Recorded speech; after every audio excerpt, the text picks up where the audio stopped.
Right here goes here. After doing a test, make sure the sound worked on this thing, so the sound works.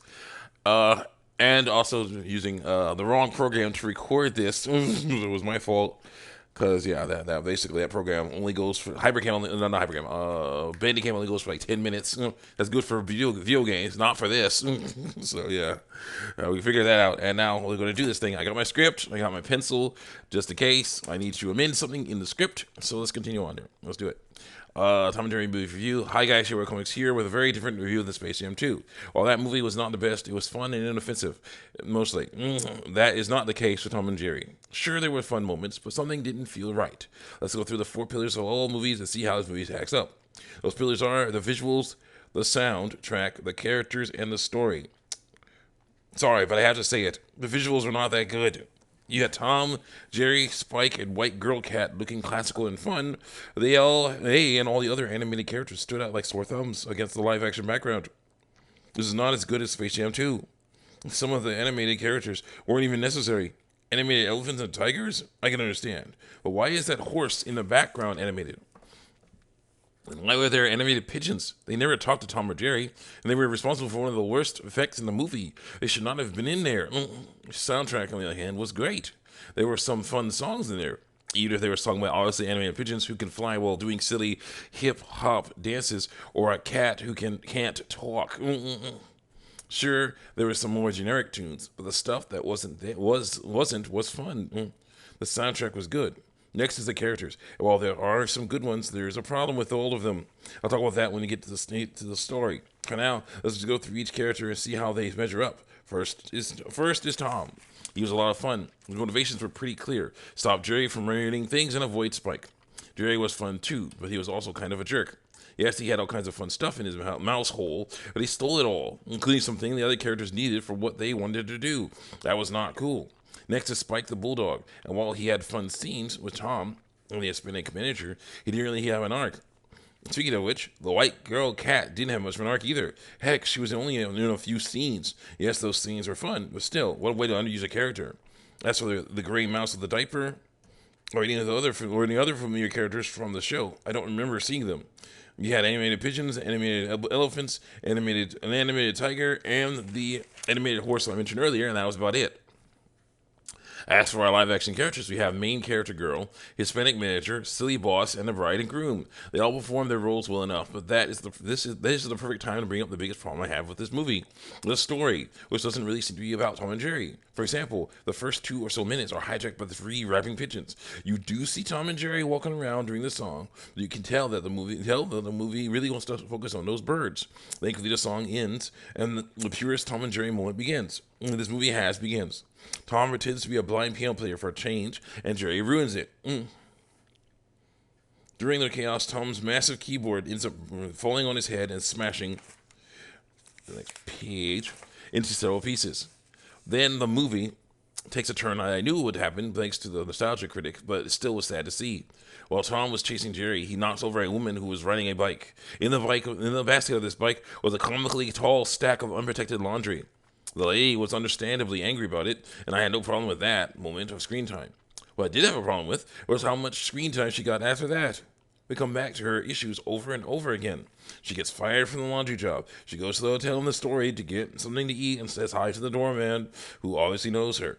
After she eats, she goes to the lobby and runs into a snobby lady. That lady asks her if she is also trying to get the wedding planner job. The question and the expression on the laundry girl's face prompts the snobby one to brag about it. She says that it's the wedding of the superstar couple. Then she says, "Oh wait, what am I thinking? They wouldn't hire you." Basically, at this point, I was a little bit invested in the laundry girl story. I wonder how she would react. She didn't disappoint. She stands up and basically says, "Oh, I'm sorry, but you failed the test." Snobby girl asks her what she's talking about. And the laundry girl says, "We at the Crown Royal Hotel, or whatever it's called, pride ourselves on our customer service. We sometimes disguise ourselves as customers to see how potential workers will treat them." Shocked by this revelation, the snobby girl begs and pleads for another chance. She even gives Laundry Girl a copy of her resume as a last-ditch effort to get her to reconsider, but Laundry Girl stands her ground and sends the snobby girl packing.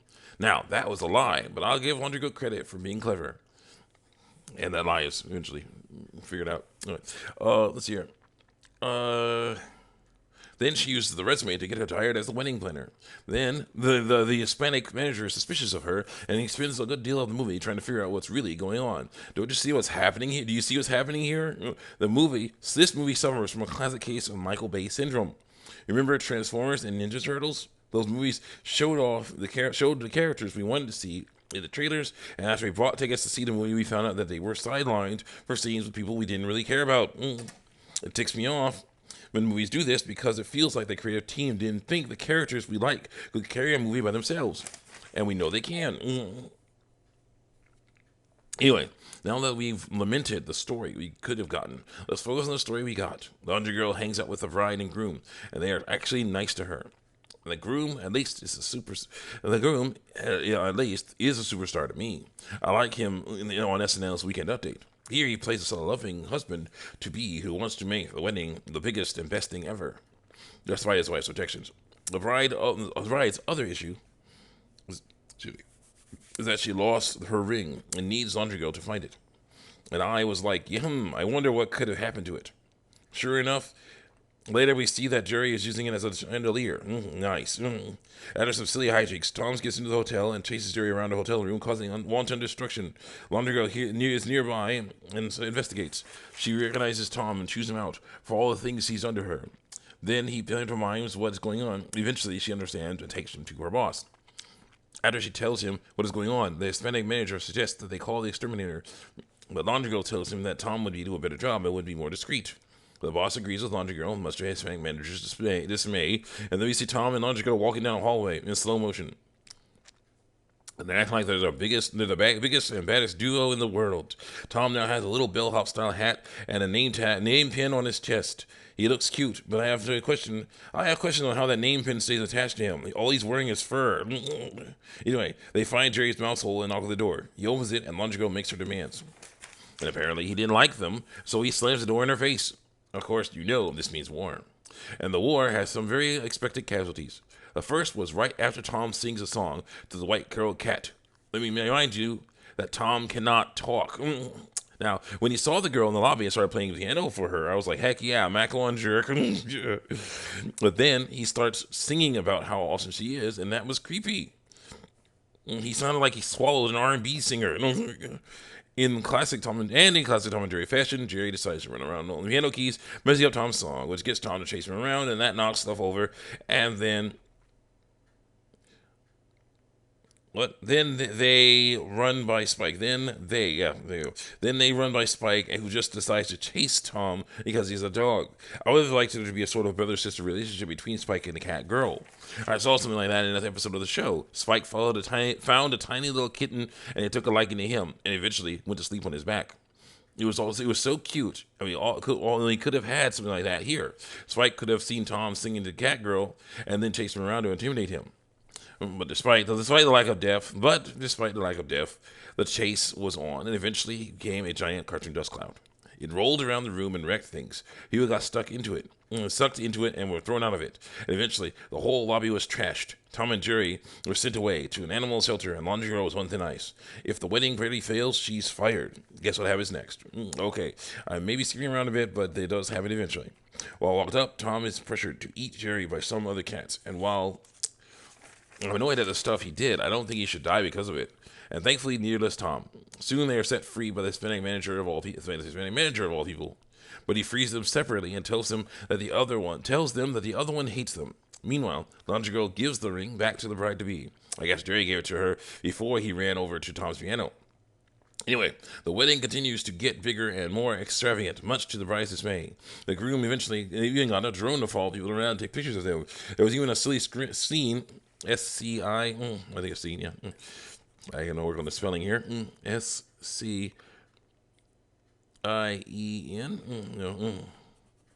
S-E, there's no I in C. C-E-N-E. Yeah. S-C-E-N-E. Silly scene where a drone chases a girl around. Oh, yeah. It was Jump Scare Girl. She would appear behind other characters and scare the heck out of them. And that was about all she was there for. No wonder I forgot about her. I like that. Anyway, the bride is getting more and more ticked off at the groom, and it doesn't help when she finds out that they are going to ride animated elephants into the room, and he also rented an animated tiger. Everyone was on edge, and then Tom and Jerry appear and send everyone over. Tom comes into the room first. Tom comes in the room first. Laundry Girl sees him and rushes over to try and get him to leave, which distracts her enough for Jerry to make a beeline for the wedding cake. Now, this cake was huge and it looked tasty. The high-strung cook probably spent a long time working on this thing and was super proud of it. Then Jerry comes into the room. Instead of grabbing a plate and a pair of utensils and getting a slice, he jumps onto the cake and climbs up to the top, messing up the frosting and leaving fur in his wake. Then he starts shoveling handfuls of it into his mouth. The cook sees this and grabs a rolling pin or something and starts trying to hit Tom the Mysterious Mouse. Lily smashes the cake. And once he sees what he's done, he starts freaking out and chasing Jerry around. Jerry then runs under the animated elephant's feet, causing them to freak out too. The tiger also gets loose, and that scares everyone away. The wedding was ruined. Laundry Girl is fired. The bride gives the groom his ring back and storms off, and his Hispanic manager is loving it. Everything went to plan. Later, he is in danger of losing his job. He needs Laundry Girl's help, and after he begrudgingly asks her, she accepts and they form a plan. Tom and Jerry will use an RC skateboard and the drone to get the bride and white girl cat to follow them to the park. Everyone, including the groom, are waiting.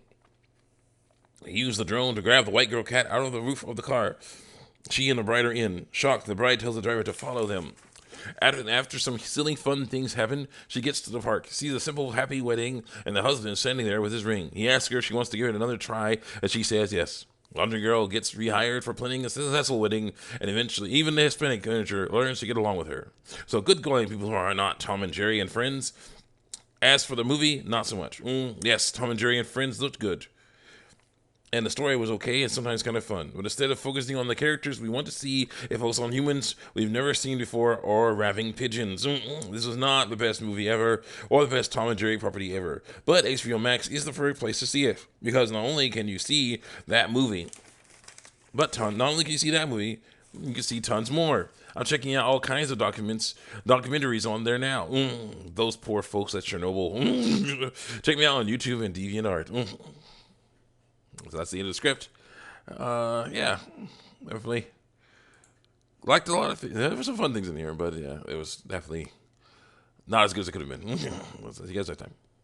Also, not sponsored by HBO Max. I'm just a customer.